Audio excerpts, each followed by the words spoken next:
12 अगस्त 2024 की रात तकरीबन 12:30 पर उत्तराखंड की राजधानी देहरादून के अंतर्राष्ट्रीय बस स्टैंड आईएसबीटी का सिक्योरिटी गार्ड देखता है कि एक 16 से 17 साल की लड़की आईएसबीटी के गेट के आसपास घूम रही है।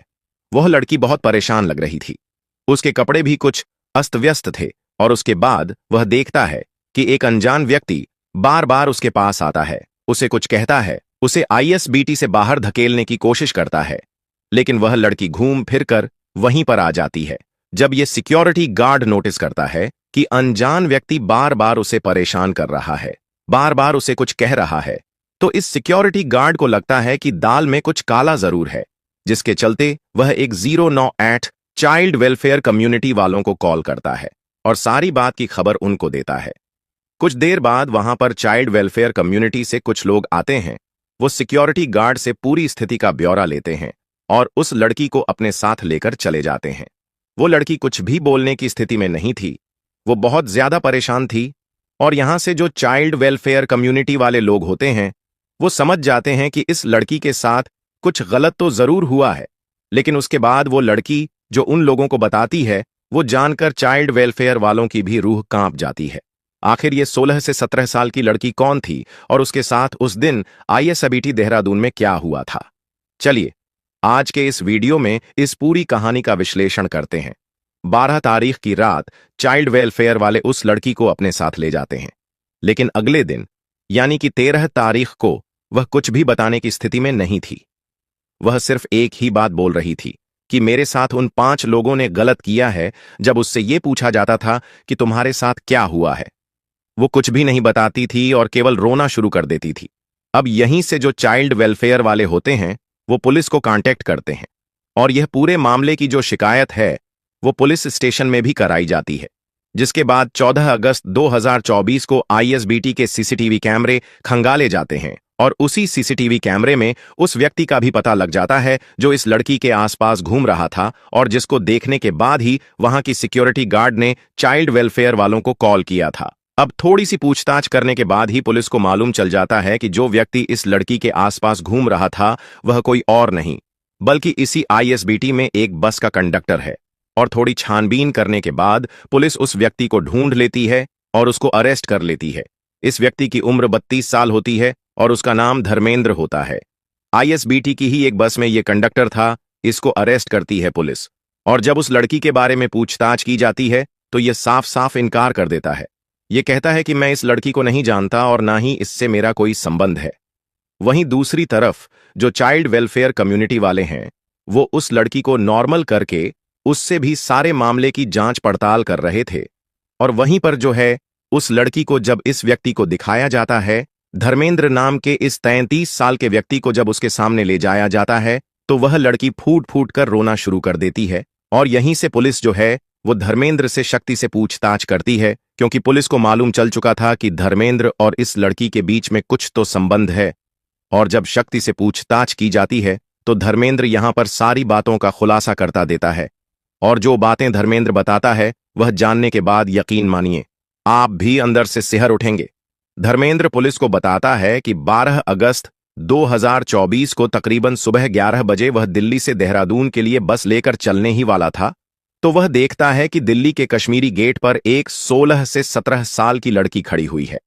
वह बहुत परेशान थी, उसे समझ नहीं आ रहा था कि उसे किस बस में बैठना है और मौके का फायदा उठाते हुए धर्मेंद्र नाम का ये जो कंडक्टर होता है यह उस लड़की के पास जाता है और उससे बड़े प्यार से पूछता है कि उसे क्या समस्या है, जिस पर यह लड़की उसे बताती है कि वह मुरादाबाद से आई है और उसे पटियाला जाना है, लेकिन उसे समझ नहीं आ रहा कि पटियाला के लिए बस कहां से मिलेगी।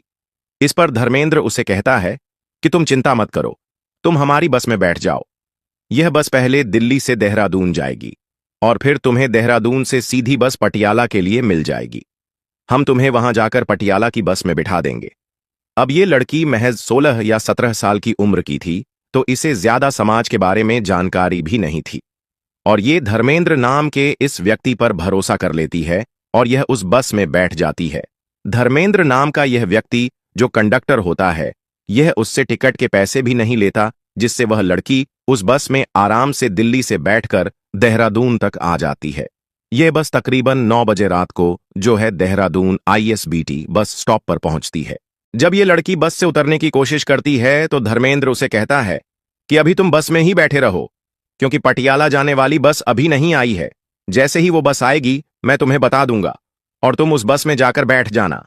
उसके बाद इस बस का जो ड्राइवर होता है, जिसकी उम्र 52 साल होती है और उसका नाम देवेंद्र होता है, ये इस बस को पार्किंग एरिया में लेकर जाता है। और यह लड़की अभी भी बस के अंदर ही बैठी हुई थी, क्योंकि इसको बताया गया था कि अभी इसको बस से नहीं उतरना है और पार्किंग एरिया में इस बस को ले जाया जाता है। वहां पर पूरा अंधेरा था, कोई लाइट वगैरह नहीं थी, ना ही वहां पर कोई सिक्योरिटी गार्ड था। और इसी बात का फायदा उठाते हुए देवेंद्र ड्राइवर और जो यह दूसरा व्यक्ति था धर्मेंद्र कंडक्टर, ये दोनों उस लड़की के साथ थोड़ा सा बदतमीजी करना स्टार्ट करते हैं। जब वो लड़की ज्यादा विरोध नहीं करती तो इनकी हिम्मत और बढ़ जाती है और ये दोनों बारी बारी से उस 16 साल की लड़की के साथ दुष्कर्म करते हैं, क्योंकि इस लड़की की उम्र महज 16 साल थी और इसे समझ ही नहीं आ रहा था कि इसके साथ क्या हो रहा है, इसलिए ज्यादा विरोध भी नहीं कर पा रही थी। और धर्मेंद्र और देवेंद्र इसके साथ बारी बारी से दुष्कर्म करते हैं। अब पास में ही एक दूसरी बस खड़ी हुई थी, जिसके अंदर 2 ड्राइवर बैठे हुए थे। जब उनकी नजर इस बस पे पड़ती है तो वो दोनों भी अपनी बस से निकलकर इनकी बस में आते हैं और वह देखते हैं कि बस के अंदर क्या चल रहा है। तभी जो यह धर्मेंद्र होता है कंडक्टर, ये उन दोनों को कहता है कि तुम्हें ज्यादा घबराने की आवश्यकता नहीं है। अगर तुम भी इस लड़की के साथ कुछ करना चाहते हो तो कर सकते हो, ये विरोध नहीं करेगी। और फिर वो जो दोनों नए ड्राइवर होते हैं वो भी बारी बारी से इस 16 साल की लड़की के साथ दुष्कर्म करते हैं। उसके बाद रात तकरीबन 11:30 के करीब धर्मेंद्र नाम का यह कंडक्टर, जो पूरे दिन का कैश होता है, उसे जमा करने के लिए कैश काउंटर पर जाता है। और जब कैश काउंटर इससे पूछता है कि कैश जमा करने का समय 9:30 का था और तुम 11:30 पर आ रहे हो, इसकी वजह बताओ। जिस पर यह कंडक्टर जो होता है यह उस कैशियर से कहता है कि आप ज्यादा टेंशन मत लो, आप मेरे साथ चलो, मैं आपको वजह बताता हूं और वजह के साथ साथ आपका कुछ काम यानी कि कुछ फायदा भी हो जाएगा। और उसके बाद ये जो कैश काउंटर पर व्यक्ति होता है, जिसकी उम्र लगभग 48 साल होती है, यह भी उस धर्मेंद्र कंडक्टर के साथ जाता है और ये उसे भी बस में लेकर जाता है। वहां पर वो लड़की बैठी हुई थी और जिसके साथ बारी बारी से वो ड्राइवर दुष्कर्म कर रहे थे। उसके बाद जो कैश वाला बंदा होता है, यह भी उस लड़की के साथ यानी कि उस 16 साल की बच्ची के साथ दुष्कर्म करता है। इस हिसाब से ये जो 5 लोग होते हैं बारी बारी से लगभग 12 बजे तक उस लड़की के साथ दुष्कर्म करते हैं और उसके बाद उसे बस से उतार देते हैं और उसे कहते हैं कि तुम इस बस स्टैंड से बाहर चली जाओ, वहां से तुम्हें पटियाला के लिए बस मिल जाएगी। और वहीं परेशान हालत में ये लड़की जब घूम रही थी, जहां पर उस ISBT का यानी कि बस स्टैंड का सिक्योरिटी गार्ड इस लड़की को देख लेता है।